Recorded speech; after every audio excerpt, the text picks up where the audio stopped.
Fala, Bichos por tudo bom com vocês? Estou aqui hoje com o Daniel para falar um pouquinho sobre vôlei, sobre Liga das Nações. Ele que é o fundador da página Web Vôlei, uma página gigantesca de vôlei, uma das maiores páginas do Brasil de vôlei, podemos dizer assim. E estou aqui com o Gui, com a Isa, né, os nossos apresentadores, aquele oizinho. E, Daniel, se puder apresentar um pouquinho sobre você, sobre sua trajetória, que já a gente pergunta um pouquinho mais sobre a página, porque acredito que você tem muito a agregar aí para nossa conversa. Olha, eu já gostei de ser chamado de gigantesco. Já estou bem mais feliz aqui para comentar. É um prazer estar falando com vocês. Assim, o Webvôlei é um projeto, até falo que ainda é um jovem, né? Não é mais um bebê, mas ainda é uma criança, né? Está completando ainda 4 anos de vida. O site, né? O canal do YouTube é muito mais novo, tem só 1 ano, então assim, a gente já está construindo um projeto. Eu sou jornalista de formação, já trabalhei no Lance durante mais de 20 anos, então assim, trabalho com esporte desde que me formei, sempre gostei, sempre foi isso que quis fazer da minha vida, e nos últimos anos eu quis ter uma coisa própria. E como eu já cobri vôlei no Lance durante muito tempo, antes de virar editor, antes de entrar num cargo de gestão, eu sempre achei que fazia falta no cenário nacional ter uma página que falasse mais de vôlei da forma com que eu gosto de ver o vôlei. Já existiam outras coisas sendo feitas, existem muitas coisas bacanas de vôlei sendo feitas no Brasil em diferentes mídias, mas eu queria uma coisa que fosse mais a minha cara.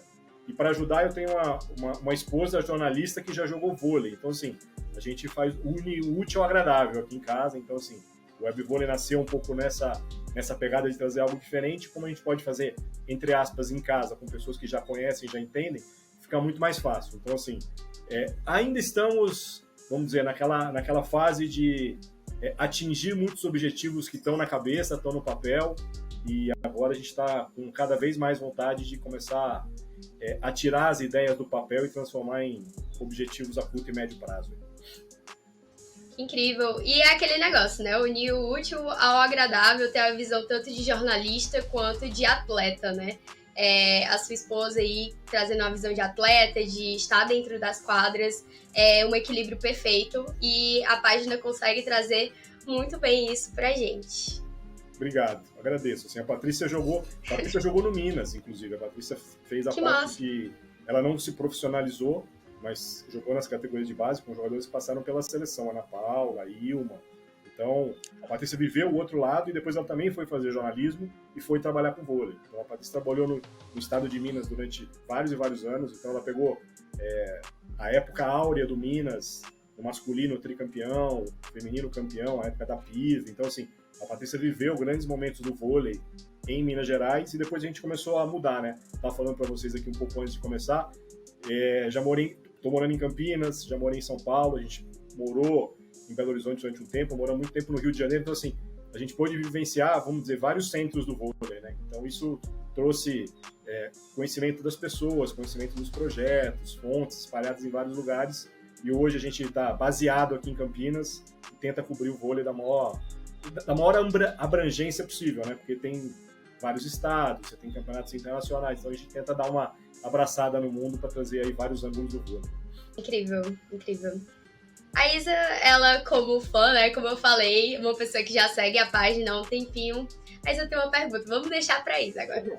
Não, então, pra mim é um prazer estar falando com você, Daniel, eu já acompanhava mesmo, tanto do Twitter, assim, de ver as pessoas também falando sobre, e das matérias também que são feitas no site, é tudo tem muita dedicação, e como você já tá contando aqui pra gente, dá pra gente perceber isso.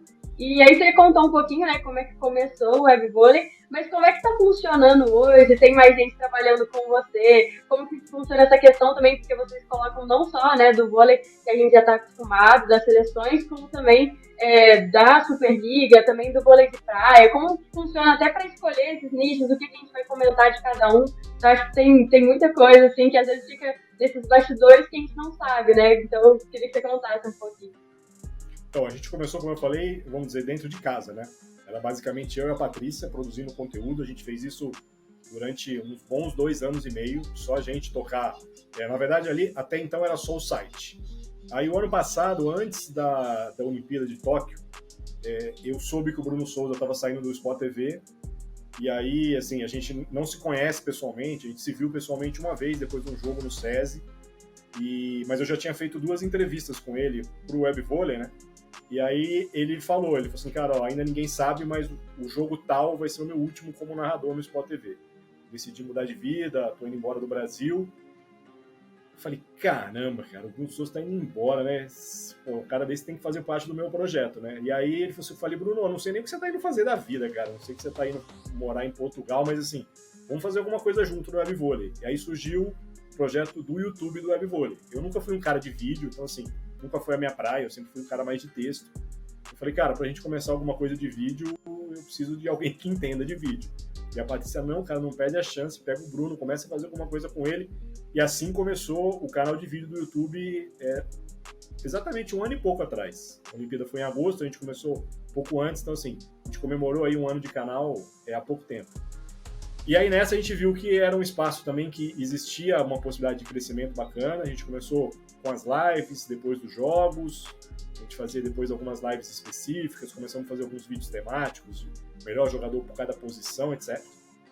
E aí, no início desse ano, pintou uma outra possibilidade de trazer um outro cara que eu admirava muito, que é o Guja, que é comentarista do canal Vôlei Brasil, que é um ex-jogador também, que começou a trabalhar na área de comunicação e começou a trabalhar com o Bruno, né? Porque o Bruno começou a narrar os jogos de lá, depois que saiu do Sport TV. E aí a gente trouxe o Guja também, ele começou a vir conosco aí nos últimos meses. E nos últimos meses a gente começou a fazer uma coisa que eu nunca imaginei fazer, que era transmitir os jogos sem imagens dentro do YouTube do Web Vôlei, da Twitch do Web Vôlei, com o Bruno narrando, o Guja comentando e eu atrapalhando os dois ali. Então assim, a gente criou ali uma química dos três, a gente já fez aí alguns bons jogos e a gente viu que existe um espaço muito grande para isso, nem todo mundo tem TV por assinatura, né? Então muita gente não consegue ver os jogos mesmo, porque não tem acesso. E muita gente sente muita saudade do Bruno narrando. Então assim, uma coisa juntou a outra, né? As pessoas já queriam voltar a acompanhar o Bruno, a gente sabe que seleção tem um apelo enorme, muito mais do que os clubes. E aí nessa última Liga das Nações a gente começou a fazer algumas transmissões assim. E há 2 semanas a gente fez a primeira transmissão, inclusive com imagens do Web Vôlei. A gente teve a oportunidade de narrar um jogo do Campeonato Paranaense, do time de Maringá, que estava estreando o time. E aí, do dia pra noite, os caras querem fazer uma transmissão, vocês topam participar? Cara, vamos fazer. A gente fez uma transmissão com imagem, foi a nossa primeira, né? Porque muitas vezes as pessoas entram no canal e falam assim, mas cadê as imagens? Aí eu brinco, né? Falei, a gente aí não tem ainda alguns milhões de euros para comprar os direitos. No dia que a gente tiver, a gente vai disputar com a Globo, mas por enquanto ainda não dá. Então foi assim, a gente vai crescendo, a gente vai trazendo gente nova que a gente se identifica, ou que gosta daquilo. Inclusive, nessa semana a gente está estreando um programa novo no YouTube, que ainda é uma surpresa ainda para os fãs. Então a gente está sempre tentando trazer gente nova, né? A gente tem alguns colaboradores espalhados pelo Brasil, então assim, a gente está crescendo. Talvez assim, eu gosto de falar que é uma velocidade menor do que a que eu gostaria, mas é a velocidade que eu consigo hoje seguir tranquilo. Então assim, eu nunca gosto de dar um passo muito maior do que a perna, porque assim, às vezes a decepção é muito grande. Então eu prefiro às vezes dar um passo um pouco mais cadenciado e trazendo gente que se identifica com o projeto, que as pessoas querem ver e agregam demais ao Web Vôlei. Então assim, a gente vem crescendo, a gente tem várias e várias ideias na cabeça aí para os próximos meses. Esse é um ano de campeonato mundial, então é um ano muito bacana para as seleções. Então a gente tem algumas novidadezinhas para a gente ver nos próximos meses aí no Web Vôlei. Antes de passar para o Guilherme, você estava falando muito sobre transmissão, né, narração. Você sente esse déficit na mídia para além do Web Vôlei? Vocês anunciam tudo, transmitem, comentam sobre os jogos, mas a mídia invisibiliza muitos esportes. Porque, enfim, a gente sabe que o que rende, o que dá atenção mesmo, que dá visibilidade é o futebol. E o Web Vôlei seria uma alternativa para isso, para esse déficit da mídia em relação aos demais esportes? Isso é uma verdade absoluta no Brasil, né? O Brasil, primeiro, é um esporte que é um país que gosta do futebol. E, em segundo, é um país que gosta de esporte que está ganhando. Então, assim, o vôlei surfou muito tempo essa onda. O tênis surfou essa onda com o Guga. Então, assim, o brasileiro gosta muito de quem está ganhando. E isso a gente, por mais que as pessoas gostem de vôlei, seja o segundo esporte do país, fica muito claro na nossa audiência. O dia que o Brasil perde um jogo, parece que é terra arrasada, não tem nada mais que é bom, acaba com tudo, fecha as portas. Então a gente sabe que isso é uma cultura no Brasil. Mas você escolher o seu nicho e trabalhar bem o seu nicho, talvez ele demore para amadurecer como você gostaria, mas existe espaço. Isso eu falo para muita gente. Trabalhei mais de 20 anos no Lance, né? Os últimos 5 anos eu trabalhava com parcerias de conteúdo. Então eu falava com parceiros que entregavam conteúdo para o Lance. Então eu tinha parceria com o Grande Prêmio, que é o maior site de automobilismo do Brasil. Eu tinha parceria com o Jumper, que é um dos maiores sites de basquete e NBA do Brasil. Então, assim, eu entendia também as dores dos parceiros, porque eles também eram de nicho, como eu sou de nicho no webvôlei. Mas, assim, com tempo, com dedicação, com paciência, sabendo que você vai errar muitas vezes, sabendo que muitas vezes você vai estar desanimado, assim, pô, será que dá para continuar? Será que tem que seguir assim? Mas, assim, fazendo um trabalho direito, você começa a ganhar um fã muito cativo ali, um fã que é um fã bem mais fiel do que o normal, porque ele passa a entender que ele também faz parte do projeto. Então, quando a gente lançou o canal no YouTube, a gente falou assim, Bruno, vamos ver até onde isso vai. Hoje a gente tem um canal por assinatura no YouTube. Então a gente falou assim, quantas pessoas a gente vai conseguir trazer para cá? Eu falei, Bruno, não tenho a menor ideia, cara. Mas se a gente conseguir, na primeira semana 10, ao fim do segundo mês 30, e a gente começar a olhar que aquela curva está aumentando, esses caras fanáticos talvez fiquem conosco até quando a gente tiver o canal. Então, assim, é muito disso. Sabendo que vai existir necessidade de investimentos, você precisa de um tempo de amadurecimento, mas fazendo um trabalho bacana, entregando um conteúdo bacana, a chance daquilo ali, vamos dizer, se firmar, aumenta com o passar do tempo. Isso a gente vê muito nitidamente hoje. Perfeito. Gui? Vamos lá, eu acho até legal, né, você falar sobre todas essas coisas que a página te proporcionou, até para você entrar em contato com pessoas que você nunca imaginou. E eu queria realmente te perguntar isso, né, qual foi o momento mais marcante que a página, que o site, que a criação do webvôlei te proporcionou? Cara, eu acho que é o feedback diário que a gente recebe. É engraçado que nas lives, eu até repeti isso na última que a gente fez, assim, a gente tá ficando chato de agradecer a audiência sempre. Mas assim, a gente recebe tantas mensagens bacanas, assim, ou de pessoas do meio que estão ali consumindo, ou de ex-atletas, ou de atletas que estão na ativa, ou mesmo do fã, falou assim, outro dia a gente recebeu uma mensagem durante a transmissão de um jogo, falou assim, olha, Bruno, Daniel e Guja, vocês não sabem o bem que vocês fizeram para mim. Foi uma transmissão da VNL. Eu tive depressão e não sabia muito o que fazer e comecei a assistir vocês e aquilo ali começou de alguma forma a fazer com que a minha vida mudasse. Então assim, cara, esse é aquele feedback que você nunca imagina receber. Porque assim, eu não tô ali para ajudar as pessoas no fim das contas, né? Mas aquele produto, aquele processo, a forma como a gente trata as pessoas, ou a forma com que a gente fala do esporte, tá ajudando gente que a gente não sabe. Então assim, isso é muito gratificante. Isso vale mais do que qualquer outra coisa. Eu acho que o produto que vocês transmitem muda a vida das pessoas e esse feedback muda muito a vida de vocês também, né? Acho que vocês ficam muito mais, assim, felizes também, acho que motivados para conseguir levar além o processo, né? Guilherme, isso não tem dinheiro que pague, cara. Sim. Não tem dinheiro que pague, porque assim, produzir conteúdo, vocês sabem muito bem, não é fácil, né? Produzir conteúdo de qualidade é um sarrafo ainda maior. Você começa a virar referência, já é um baita de um prêmio.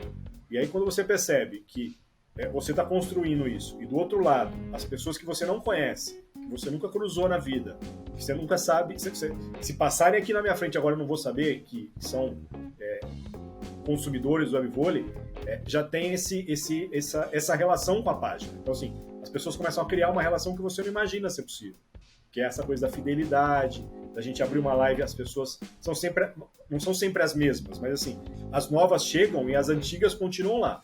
Então você percebe que você está fidelizando um público. Então assim, é por conta de um trabalho bem feito, né? Mas esse tipo de declaração, esse tipo de comentário surpreende e marca. Isso é um fato. Sim, com certeza. Sabe? Com certeza. A gente trabalha com conteúdo também, né? E é bem difícil estar ali mostrando a cara, botando a cara a tapa mesmo. Eu trabalho, por exemplo, aparecendo, né, pras câmeras. E é uma coisa que eu falo todo dia com o Guilherme e com a Isa, que é muito difícil a gente estar ali se mostrando e receber um retorno positivo, porque a internet tem muita toxicidade, né? Então a gente tem que estar preparado para tudo. E quando a gente recebe um feedback positivo, é uma quebra de expectativa muito grande, muito positiva também, dá vontade de produzir mais e de produzir conteúdos de maior qualidade. Enfim, eu entendi muito toda a sua frase, tudo que você falou. Me identifiquei bastante. E aí eu queria perguntar pra ti, ainda dentro do vôlei, né? Quais são as suas maiores referências do vôlei feminino e do vôlei masculino? Pode ser geral, não precisa ser necessariamente de hoje. Ó, da profissão, eu posso falar que eu trabalhei com muita gente bacana que eu me espelhava quando eu comecei no lance. Eu comecei no lance como estagiário, em 1999, faz tempo, entregando a minha idade aqui. E naquela época eu comecei a encontrar em jogos, em entrevistas coletivas, em apresentação de times, pessoas que eu lia, né? Aquilo ali a internet em 99 era um negócio muito ainda incipiente, né? Então, assim, eu lia basicamente dos jornais. Então, assim, tem uma pessoa que não está mais entre nós hoje, que para mim é uma referência, que ele chamava Nicolau Radamés-Crete.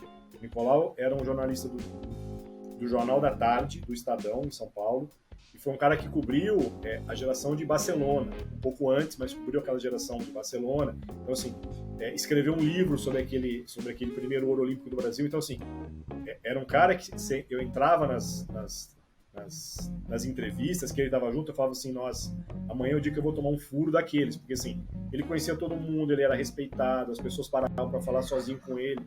Então, assim, e aí você começa a aprender, né? Como perguntar, como abordar uma pessoa, né? Como conseguir uma resposta que você quer, e muitas vezes você sabe que vai ser difícil de conseguir. Então, assim, na profissão, pessoas como o Nicolau, a Eleni, que é uma outra jornalista que trabalhou durante muito tempo no Estadão, o Nicolau, quando eu conheci, ele estava no Diário Popular, extinto Diário Popular. A Eleni trabalhava no Estadão. Então, assim, são pessoas que eu admirava por ler, e aí você passa a estar junto. Depois, eu sempre tive uma coisa comigo que, assim, eu não poderia, vamos dizer, me aproximar demais das pessoas com quem eu tenho que perguntar. Porque muitas vezes você cria uma relação que não vai ser saudável para a sua profissão. Então, assim, hoje, se você me perguntar, você tem muita foto com as pessoas? Não tenho. Eu não consigo parar ali para depois falar assim, pô, tira uma foto comigo? Ou isso aqui? Nunca consegui, assim. Eu sempre tentei manter o meu limite, assim, de me aproximar de um atleta, de uma fonte, de um treinador, mas sem correr o risco de eu virar um amigo muito próximo e depois perder o direito de criticar. Porque, né, criticar um amigo é muito mais difícil do que você criticar uma pessoa que você não conhece. Então, assim, isso eu sempre tive muito comigo, assim, de tentar ir até um limite para não misturar essa relação entre o entrevistador e o entrevistado. Mas, assim, hoje eu tenho pessoas que me respondem no WhatsApp. Então, assim, pessoas que eu me aproximei durante a profissão. Não chamo de amigo, não sou convidado a ir para casa de ninguém. Mas eu sei que eu posso conseguir uma entrevista muitas vezes mandando uma mensagem: oi, tudo bem, quanto tempo? Podemos falar sobre isso? Eu acho que para mim é assim que funciona. Não condeno quem faça diferente. Tenho muitos amigos que são muito próximos das pessoas e viram amigos das pessoas com quem trabalham, que tem um caminhão de fotos com as pessoas que já entrevistaram ou estavam numa pauta, e também conseguem ter essa relação saudável. No meu caso, eu preferi sempre ter uma relação um pouco mais afastada.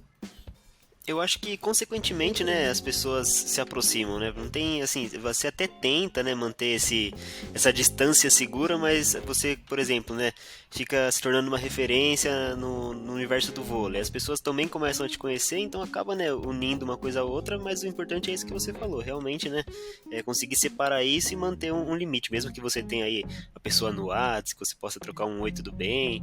Acho que esse que é o importante, é manter essa distância segura, né? Porque assim, eu acho que você conquista o respeito, né? Sim. A partir da forma como você escreve alguma coisa. Eu sempre falo assim, quando os times estão ganhando é muito fácil, né? Você vai falar bem na maioria deles. Quando eles perdem, que você é obrigado a criticar, eu acho que você tem que fazer críticas construtivas. Criticar por criticar, qualquer um pode fazer. As redes sociais estão aí hoje, né? Então, é o fórum liberado para você criticar quem você nunca viu na frente, não sabe quem é, etc e tal. Mas você criticar com algum tipo de algum embasamento, e a pessoa do outro lado lê e fala assim, bom, posso não concordar com o que ele escreveu, mas respeito. Então, assim, eu acho que esse é um pouco do limite, assim. Se tiver um senso crítico, né? Exatamente. Eu acho que as pessoas hoje no Brasil, elas conseguem entender melhor. No começo era muito difícil. Assim. Quantas vezes tocava o telefone da redação, era alguém reclamando da matéria que eu escrevi.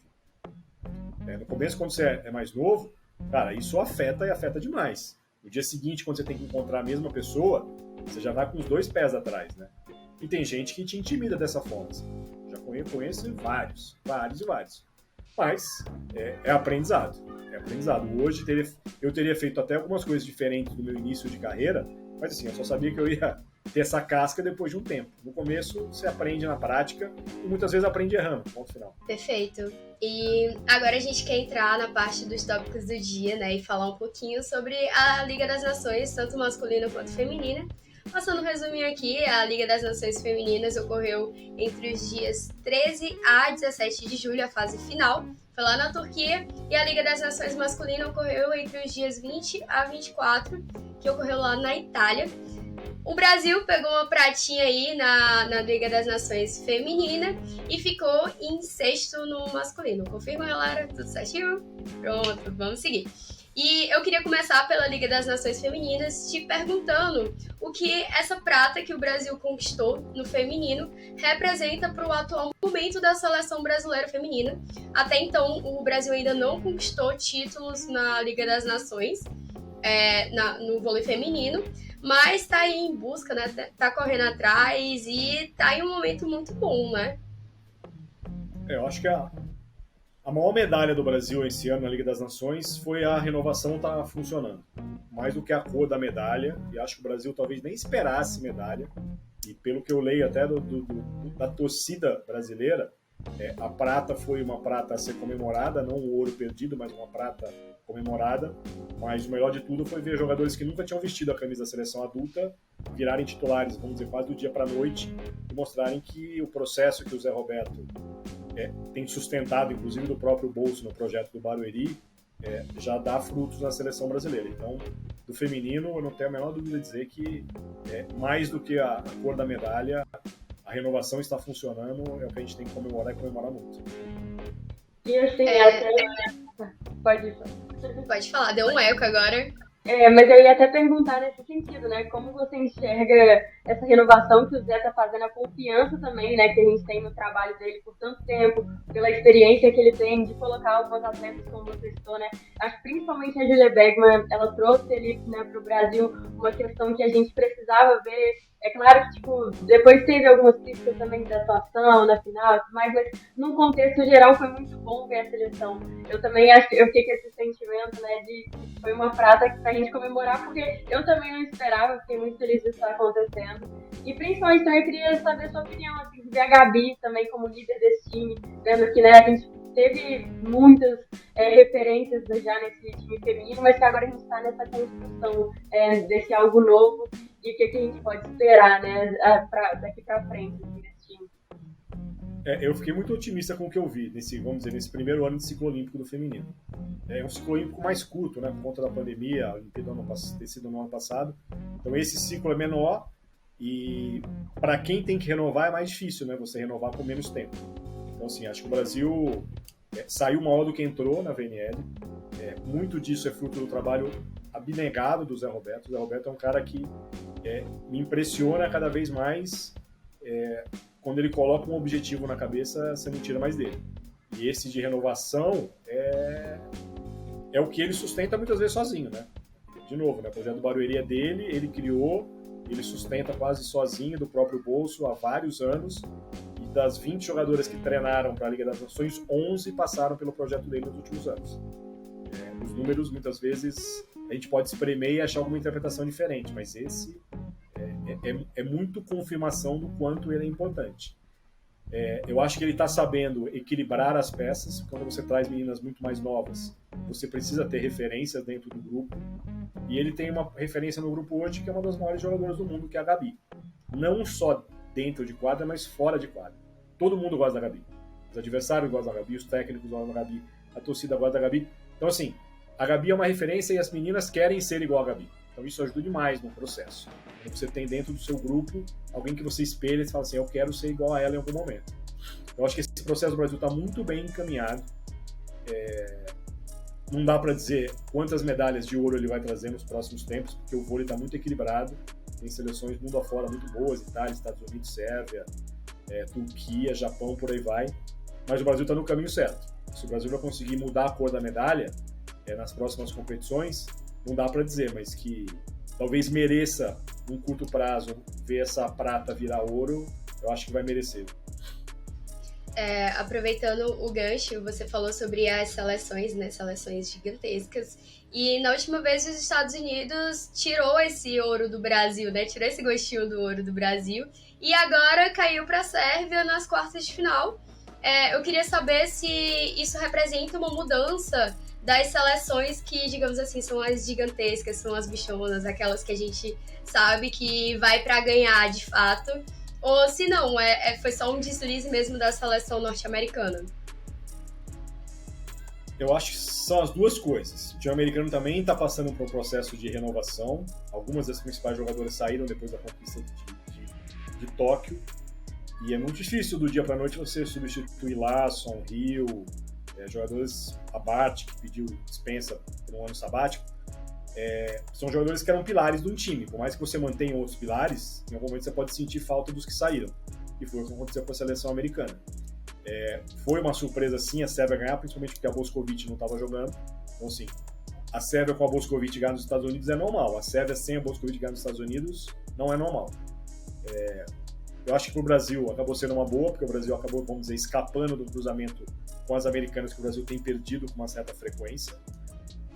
Mas acho que só mostra como esse nível do vôlei está equilibrado. Então, assim, hoje, você vai para uma competição, é muito difícil você não falar que entre os favoritos estão Brasil, Estados Unidos, Sérvia, Itália, e aí um pouco mais abaixo, Turquia, Japão. Então, assim, de todos esses aí, o título pode ficar com os 4 primeiros que eu citei, sem nenhum problema. O problema é que um desses 4 vai ficar sem medalha, no fim das contas. Pode até ser mais do que um. Então, assim, e aí num num país como o nosso, se o Brasil fosse 4, já era crise total, terra arrasada, troca tudo. O Zé Roberto não sabe renovar. Quantas mensagens eu li aí durante as nossas transmissões? Pelo amor de Deus, quem é essa Gabi aí? O que a Gabi tá fazendo na seleção? Então, assim, meu Deus do céu, se a Gabi não pode estar na seleção, quem tá, né? Ninguém mais, fecha tudo, né? Fecha a porta. Então, assim, o Brasil tem muito disso, né? O torcedor brasileiro, ele não aguenta perder um jogo. Imagina um campeonato. Então, assim, muito que eu vi nessa última competição mas prata de novo? O Brasil é prata de novo. É melhor ser prata muitas vezes do que você não ir nem para a fase final, como várias outras seleções não foram. Então, assim, o brasileiro tem que se acostumar que nem sempre ganhar tudo é possível. E pode ter alguém melhor do que você naquele dia, ponto final. Não é demérito seu. Muito mais mérito do outro. Então, assim, o brasileiro também tem que enxergar que existe mérito do outro lado. São grandes seleções também. E não vai ser sempre que o Brasil vai ganhar delas. Muito bem colocado. E agora a gente quer passar para a Liga das Nações masculina, né? O Guilherme tem uma perguntinha. Vamos lá, eu queria saber mais, Dani. Vou chamar de Dani, que tô até íntimo de você. O que você achou? O nosso chefe é Dani. A gente tá tão acostumado com os Danis na nossa vida. Mas eu queria saber o que você achou do desempenho da seleção masculina nessa Liga das Nações de Vôlei, né? Eles vieram aí, apresentaram, né? O Brasil sempre foi aquela potência, veio um pouco mais fraco, né, nessa edição, e eu queria saber o que você achou do desempenho da seleção brasileira. No masculino, eu acho que o Brasil ficou devendo. E mais do que ficar devendo performance, o Brasil fica devendo um processo de renovação. Se no feminino existe uma renovação, no masculino não existe. Na verdade, não dá para falar que não existe. Talvez, assim, os frutos que você queria colher da renovação, eles ainda ou não estão maduros, ou eles não estão sendo bem trabalhados para que eles amadureçam. Então, assim, o Brasil que vai para o Mundial é basicamente o mesmo Brasil que disputou a Olimpíada. Então, assim, não estarão na seleção o Douglas, que pediu para não ser mais convocado, o Maurício Souza, que saiu da seleção por conta de problemas e não vai mais voltar, não quer mais jogar vôlei, vai ser político, etc. O Alan, que se lesionou, o restante da seleção é a mesma.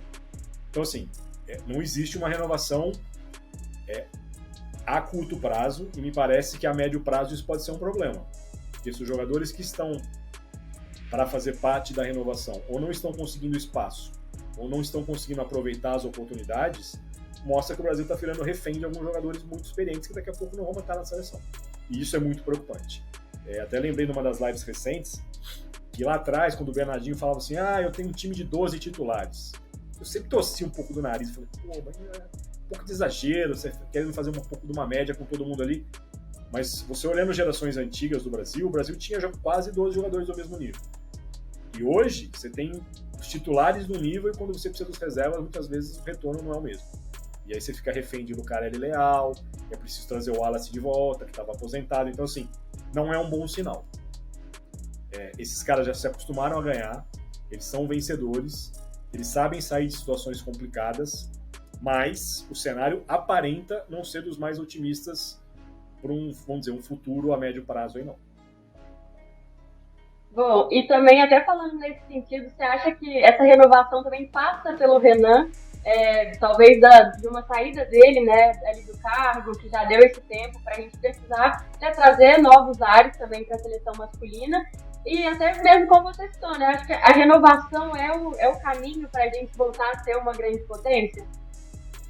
Eu acho que a renovação é o caminho, sim, para se manter entre os principais do mundo. Eu acho que renovação você não faz para ganhar tudo todo ano, mas o Brasil foi líder do ranking mundial por mais de 20 anos. Isso é raríssimo no esporte mundial, em qualquer modalidade.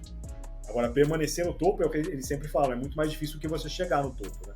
O Brasil hoje está dando uma patinada entre os tops. Para mim, a questão da continuidade do Renan passa muito pelo desempenho no Mundial. Eu acho que se o Brasil tiver um desempenho muito ruim, a gente ainda vai ter 2 anos pela frente para a Olimpíada, e aí uma mudança pode acontecer. Se ela sozinha vai resolver todos os nossos problemas, eu tenho sérias dúvidas. Porque a gente está falando aqui de renovação. Então, assim, é mais do que só o técnico. Mas hoje, o problema do Brasil é também técnico. É técnico, eu acho que passa por mudanças táticas muitas vezes. Às vezes o Brasil parece que não consegue sair de armadilhas que os adversários nos colocam. Isso passa muito pelo treinador. Então, assim, isso é o treinador que tem que indicar o caminho.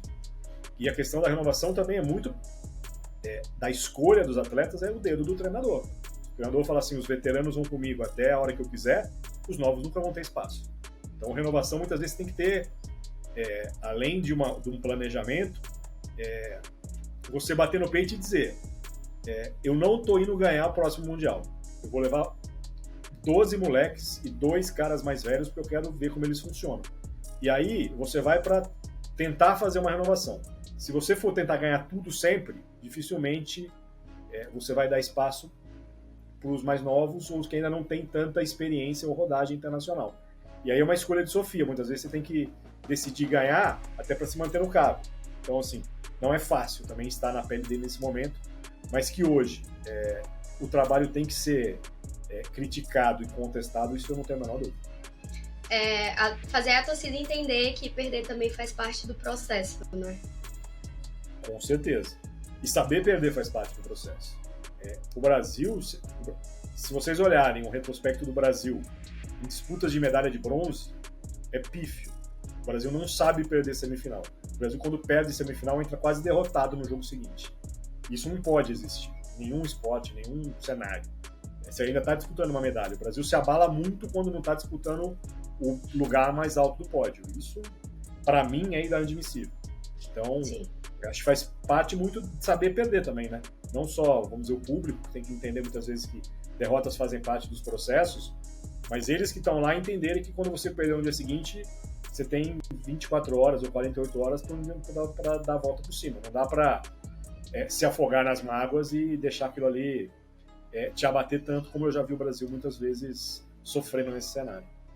Era até o que eu tava conversando com o Gui nos bastidores, que quando a gente tava estudando, né, pra chegar aqui e falar direitinho, a gente percebeu que a seleção masculina, ela tava muito instável na VNL. E tá muito instável, inclusive em Tóquio também, né? Se mostrou muito instável, e é exatamente isso que você falou. Quando perde a semifinal, pronto, o mundo acaba ali, adeus tudo. Essa questão psicológica no esporte é cada vez mais importante, né? Todos eles já trabalham isso há muito tempo, mas assim, chega em algum momento que ela, muitas vezes, pode separar você de uma medalha.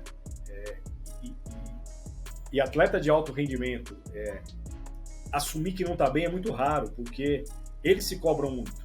Então, muitas vezes, eu acho que eles se cobram tanto que eles querem mostrar algo que, às vezes, eles sabem que não vão conseguir naquele dia. Não que eles desaprenderam a jogar, que eles não sabem jogar, muito pelo contrário. Mas, às vezes, não é o seu dia, ponto final. E nessas horas, eu acho que muitas vezes, é uma coisa que raramente acontece no esporte, assim, isso não é uma exclusividade do vôlei. Bater no peito e falar assim, o momento meu não é bom agora, me deixa fora um tempo, eu preciso dar uma reciclada, eu preciso refletir, me deixa no banco. É raro isso, é muito raro. Você pegar uma atleta e falar assim, me deixa no banco, vai contra os princípios deles. Mas muitas vezes eu acho que talvez eles estando lá dentro do grupo e entendendo que tem alguém talvez treinando melhor do que você, e às vezes o comando não está dando aquela brecha para uma troca, eu acho que talvez, muitas vezes pode até ser um ato de grandeza, de você falar, peraí, me deixa aqui pensar durante 2 dias aqui, bota outro para jogar, porque não tá para mim nesse momento. A própria Simone Biles foi muito criticada por isso, né? Ela saiu das Olimpíadas de Tóquio com a cabeça erguida, né? Digamos assim. Ela não competiu porque ela sabia que precisava cuidar da saúde mental. Enfim, eram N problemas, só que a audiência caiu em cima, falando que ela era fraca e não sei o quê. Só que quem não é atleta, às vezes não entende também que o mundo está se renovando, a gente está num momento de muita ansiedade, de muita depressão mesmo, é um mundo que está muito depressivo. E a psicologia do esporte está vindo muito forte, né? Tanto é que existem N coaches mentais, coaches esportivos, que justamente trabalham essa questão de, ok, vamos trabalhar o pensamento do atleta, fazer um atleta com a mente campeã, de fato. Esse é um mundo sem volta. E quem não entender que precisa estar forte psicologicamente, talvez perca por alguém que tecnicamente não é tão bom quanto ele. Acho que as duas coisas hoje elas têm que se falar muito. Tanto para atletas mais novos, que é uma geração muito diferente, e é uma geração, vamos dizer, menos apegada a algumas coisas do passado, é uma geração que cresceu aí na tecnologia, no ambiente virtual, não gosta muito de uma conversa tete a tete, frente a frente. Então, assim, os mais velhos têm que se adaptar a isso, os mais novos têm que entender que talvez eles também tenham que se adaptar a coisas que funcionavam antes e que eles não tenham vivido. Mas não é fácil. Não é fácil. O treinador tem que se reciclar, tem que entender. O treinador é de outra geração, mais velho que os jogadores. Então, assim, se entre os jogadores já existe essa divisão, porque um nasceu em 2000 e o outro nasceu em 1985 ou em 1990, não é fácil, mas que é um dilema e tem que ser resolvido com todo mundo entendendo que ela é importante, isso eu não tenho dúvida. Sim, sim. E falando sobre essa questão de renovação e tudo, ainda quando a gente estava nos bastidores, a gente encontrou uma frase do Wallace em Tóquio, né, que ele falou que ia se aposentar, ia deixar a seleção brasileira e tudo, que, enfim, já tinha passado o tempo dele. Só que aí a gente viu ele no VNL de novo, né, jogando a Liga das Nações, e o Gui, ele vai trazer exatamente essa frase recente dele. Na real, ele só falando, ele não jogou, né, aí agora ele vai jogar o Mundial, né, foi convocado novamente. Isso. Exato. O Wallace, ele falou a seguinte frase, né, abre aspas, acho que é o momento em que a seleção precisa um pouco de mim e eu posso ajudar com a minha experiência, mas não sou o salvador da pátria e espero chegar nos nossos objetivos, fecha aspas. Eu acho que é justamente, né, o que o Daniel falou, de não tem essa renovação, mas o técnico ainda conta, né, com os jogadores veteranos, só que como ele mesmo citou, né? Ele não é o salvador da pátria, né? Ele tá ali só porque é um jogador de confiança, né? Não dá pra depender dele para o Brasil sair do momento ruim e voltar para um momento bom. Não é um jogador só que faz isso. Sim, com certeza. O Wallace já é um cara de 35 anos, tem um monte de conquista nas costas. Ele jogou bem na temporada passada. Depois da Olimpíada de Tóquio, ele volta pro Brasil para jogar pelo Sada Cruzeiro e é campeão mundial, campeão do Super League. Então, assim, ele merecia estar na convocação, isso é um fato. Ele não aceitou a convocação porque ele já tinha anunciado que ele não queria mais defender a seleção. E ele volta, assim, eu acho que ele só volta porque o Alan se machucou. Se o Alan tivesse jogando, ele não voltaria. Ele sabe que ele teria alguém, entre aspas, para substituí-lo já com uma certa experiência. Com a lesão do Alan, eu acho que aí realmente foi mais, entre aspas, fácil convencer o Wallace a voltar. Porque ele entendeu que, assim, é uma necessidade pontual. A volta do Wallace é para o Campeonato Mundial daqui a um mês. Se ele vai jogar a Olimpíada de Paris, eu arrisco a dizer que não.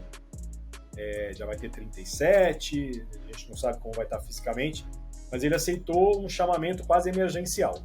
Mas não dá para jogar nas costas dele.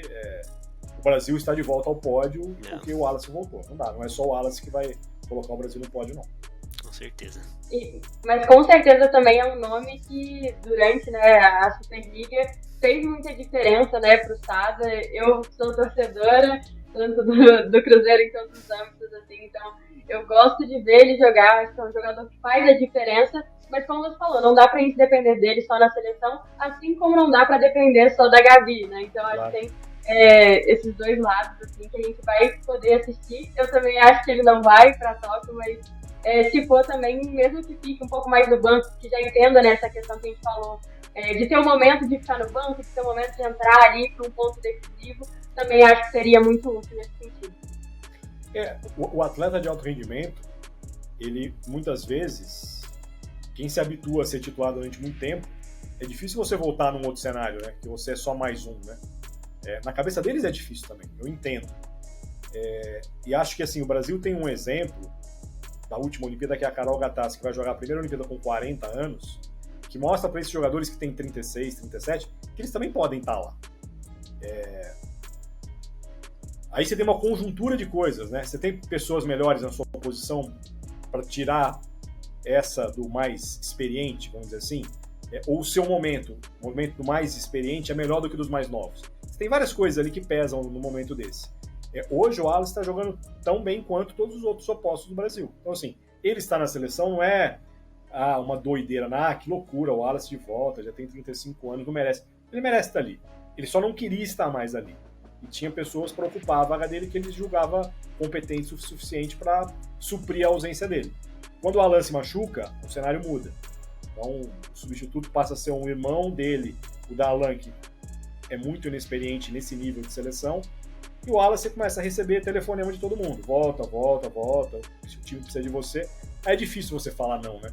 O cara que tá tão acostumado a viver com esse grupo, a ganhar tanta coisa com esse grupo, ele aceita. Eu acho que ele vai fazer bem pro Brasil, mas isso não vai mudar o nosso problema de renovação. E é isso. Agora a gente vai entrar no momentinho final, que é só uma dinâmica, né? Escolha escolha jogadora tal. E aí, queria começar te perguntando, Londres ou Pequim?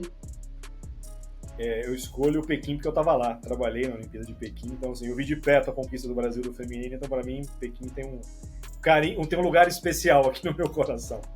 Que massa. Aí fica fácil de escolher. Bernardinho ou Zé Roberto? Essa é a pergunta do milhão. Eu acho que são os dois maiores técnicos da história do esporte brasileiro. São técnicos de personalidades muito diferentes, são dois técnicos muito vencedores, e a gente só vai dar a gente só vai saber o real tamanho dos dois quando eles não estiverem mais no esporte de alto rendimento. Eles são muito, mas muito diferenciados. Empate. Vamos no 50-50 essa. Pronto. A gente vai deixar essa. E se você pudesse escolher um jogo assim para você voltar no tempo e assistir de perto de novo, mesmo que você não tenha, né, como você já citou que estava aqui, mas se fosse um outro assim, qualquer parte, qual que você escolheria?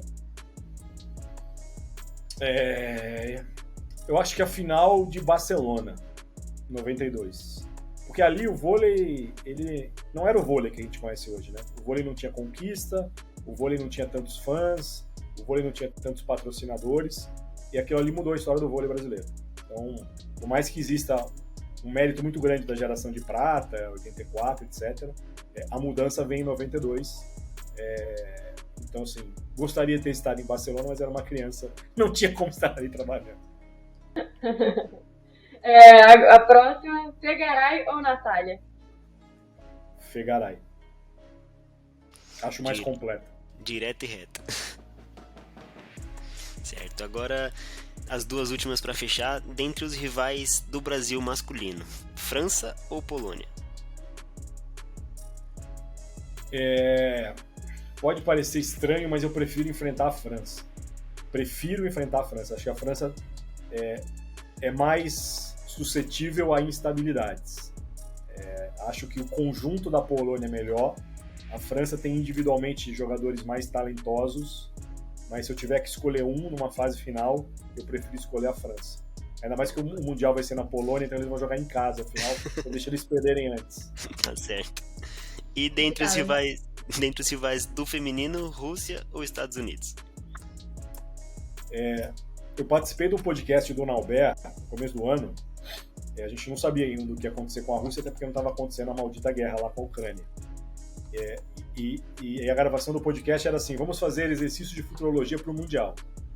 Vamos montar um pódio do Mundial aqui no começo do ano. Cara, é muito difícil, as seleções não estão jogando, você não sabe a convocação. E eu acreditava muito que a Rússia ia vir fazer um estrago enorme com essa geração nova aí. Fedorovtseva e companhia. Mas como a Rússia não está, eu acho que a gente tem que se contentar com os Estados Unidos, que ainda é uma pedrinha no nosso sapato chata. Por mais que a renovação esteja acontecendo lá também, elas têm um histórico recente de ganhar do Brasil em decisões, então vamos ganhar delas para acabar com isso. Logo. É isso. E encerramos por aqui, infelizmente. Em algum momento a gente tinha que acabar, mas por mim a gente ia conversar a noite todinha. Tenho certeza que eu, Guilherme e Isa saímos 3 vezes mais completos e mais experientes para falar sobre vôlei. Tava até mencionando aqui com o pessoal no chat, gente, o Daniel é um monstro do vôlei, é absurdo. Foi um aprendizado muito grande, foi uma conversa muito enriquecedora. Queria agradecer pelo convite, né? Foi um prazer imenso ter você com a gente hoje. Rapidez, só lembrando para os seguidores do Esportudo para não esquecer de nos seguir nas redes sociais, @esportudo.br, no Instagram, @esportudo no TikTok e @esportudobr no Twitter. Daniel, quer deixar o arrobazinho? Primeiro eu quero agradecer vocês, parabenizar vocês pelo trabalho. Eu sei como é difícil trabalhar com o esporte olímpico, ou trabalhar com esporte em geral, mas esporte olímpico ainda mais. Certamente vocês fazem isso porque vocês gostam muito.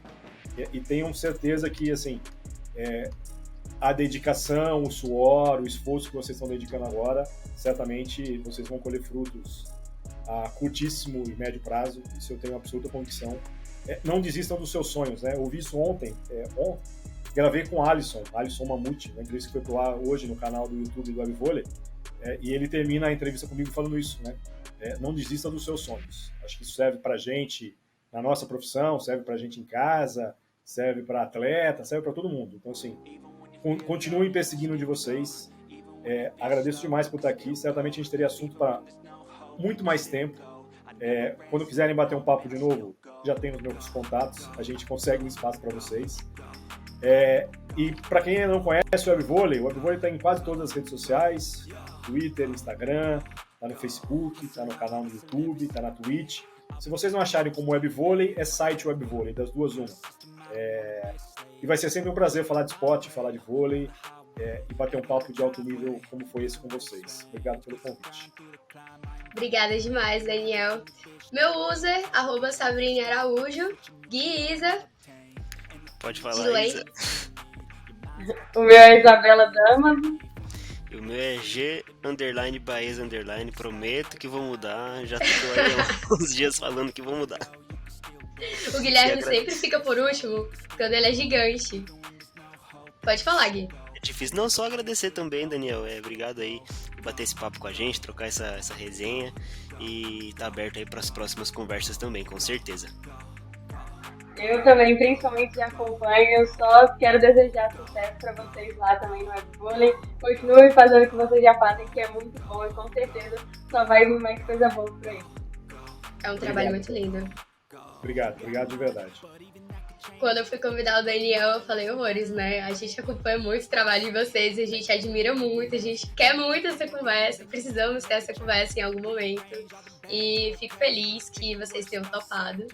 Muitíssimo obrigada, gente, que assistiu até agora. Beijão, obrigada, Daniel, novamente. Valeu, Isa, Guilherme. Tchau, tchau, gente.